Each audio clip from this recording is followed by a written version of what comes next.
这是了，各位观众朋友，大家好，欢迎您收看藏人行政中央电视台本周西藏华语新闻节目，我是主持人卓玛。本期的主要内容有：达赖喇嘛尊者发表声明，指出欧盟树立的榜样值得其他国家效仿；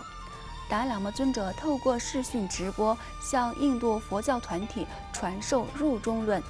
达赖喇嘛尊者与藏人行政中央领导人致函慰问美国议员路易斯逝世及印度阿萨姆邦受灾民众。因歌颂达赖喇嘛尊者，2名藏人遭中共非法判刑。意大利议员呼吁政府立即采取措施遏制中共扩张政策。中国召开西藏问题研讨会，企图混淆国际视听。下面请看详细内容。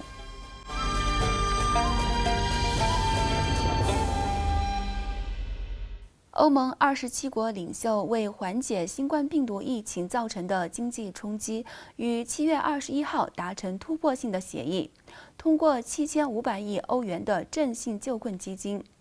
对此，达赖喇嘛尊者于本周三发表声明，向欧盟表达钦佩，并指出欧盟再次表明了考量所有成员共同利益的精神。并认为，在危机动荡的世界里，更彰显出欧盟领袖们的智慧与成熟。尊者再次重申，他非常欣赏欧盟的精神，同时祝贺欧盟这次取得的成就，也祝愿欧盟领袖们在未来应对气候变迁与全球暖化的挑战时，也能够圆满取得成功。尊者表示，我认为强大的欧盟是一个鼓舞人心的榜样，并值得其他国家效仿。此外，上周五7月17号，达赖喇嘛尊者因印度那兰陀教育等佛教团体的祈请，在印北达兰萨拉的官邸内，透过视讯直播，向印度信众教授了为期3天的月称菩萨所著的《入中论》等经典。达赖喇嘛尊者在第1天的法会上开示时强调，以逻辑推理的方式去修禅的重要性，并指出那兰陀传承是透过逻辑推理学习佛法，这也是佛陀教法经得起考验。同时，佛陀自己也建议追随者要认真地审视、检验、思考、分析他的教言，而非盲目信从。尊者还指出，《入中论》及《现观庄严论》等文献和著作十分受用，尤其是遭遇巨大挫折或困境时，那些内容能够让人保持更加强大的心理、自信以及勇气。另外，尊者在第3天的法会上开示时指出，人们在进行布施时，应该完全站在他人立场的角度布施，而不是为了自身的名誉，为了获得回报。因为布施不是交易，亦应秉持帮助他人的善心进行布施。此外，尊者表示，他期盼疫情在今年底或明年能有所改善，因为他希望今年底再次到菩提迦叶传法。另外，达赖喇嘛尊者和藏人行政中央司政及议会议长分别致函悼念美国国会议员、民权领袖约翰·路易斯逝世。达赖喇嘛尊者在调研信中缅怀和赞扬约翰·路易斯对非暴力和正义事业的承诺，并对逝者家属进行了慰问和悼念。对此，藏人行政中央司政罗萨桑格和西藏人民议会议长白马琼乃也代表西藏人民对路易斯的不幸离世表达了深切的哀悼。与此同时，达赖喇嘛尊者为表达对印度东北部阿萨姆邦受洪灾影响的人民深远，于7月17号致函该邦首席部长，给予关切和慰问，并指示甘丹颇章基金会捐款赈灾。阿萨姆邦首席部长萨班南达索诺瓦尔先生随后在其推特上推文，感谢达赖喇嘛尊者的祝福与援助。此外，中共当局于本月初指控2名西藏安多泽库县藏人歌颂赞扬达赖喇嘛尊者的歌曲，而分别非法判处7年和3年有期徒刑。据流亡藏人媒体《西藏时报》报道，中共当局于本月初指控青海黄南泽库县藏人康卓次丹和次阔于2019年制作歌颂西藏精神领袖达赖喇嘛尊者的歌曲。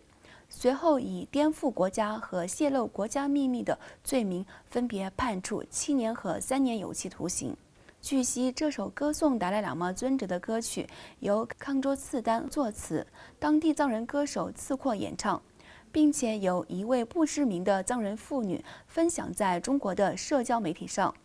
目前，该名藏人妇女也遭当局拘留。另外，意大利国会议员比安奇于本周一7月20号在国会会议上强调，意大利政府应针对中共所实施的香港国安法清楚表明立场。他并质询政府是否仍继续保持沉默。议员比安奇表示，我们不能容忍商业伙伴暴力镇压的行径，中共当局挑战了基本权利与民主价值观。同时，他指出，从中共军机对台湾的绕行，对西藏的暴力镇压，到现在的香港，他表示，谁将会成为中共的下一个受害者？此外，议员比安奇对中共破坏西藏文化表示关切，他向国会介绍了中共当局近期在西藏展开的拆除经幡运动，并质问表示：“我们还要继续等吗？”与此同时，议员比安奇认为，身为7大工业国组织国家的意大利应该立即采取明确立场，而且仅凭口头上的谴责还不够。他并强调，中共当局的扩张主义政策对全球造成的威胁日益严重，若不立即采取干预措施，遏制将会导致灾难发生。请继续收看今天的最后一则新闻。据中国官方喉舌之一中国环球电视网报道，作为联合国人权理事会第44届会议云上边会之一，中国分别于7月14号和15号在重庆和北京组织了2场关于西藏问题的研讨会。其中，在重庆举办的研讨会的主题由西藏脱贫成就与展望及西藏社会变迁与人权进步2大主题构成。而北京举行的研讨会主题为藏文化传承与宗教信仰国际视频学术研讨会，来自中国、巴基斯坦、尼泊尔等国的涉藏问题专家及学者参加了研讨会。对此，藏人行政中央外交与新闻部新闻处秘书长次汪加布阿若亚在接受本台采访时表示 ：Yes, recently Chinese government they have organized 2 seminars in Beijing and in Chongqing city of China, in which they have said that they have made a lot of development in Tibet. There is human right, there is religious rights, but all this is wrong and misleading and not true. So why China is doing this right now is that right now there is a 44th UN Human Rights Council session going on in Geneva, in which more than 50 UN experts they have made submissions. And then they called about the gross human right and religious right violation in China, Tibet, and East Turkestan and other regions. China has organized these 2 seminars in order to make as a safe face-saving measures and to give a reply to the UN. But this is not true and false. And China should instead pay attention to the petitions that these 50 UN rapporteurs they have made, and then they should stop organizing these kind of fictitious seminars on Tibet. 观众朋友，以上是本期节目的全部内容。欲了解更多有关西藏境内外的讯息，请登录屏幕下方的网址。感谢大家的收看，我们下期节目再会。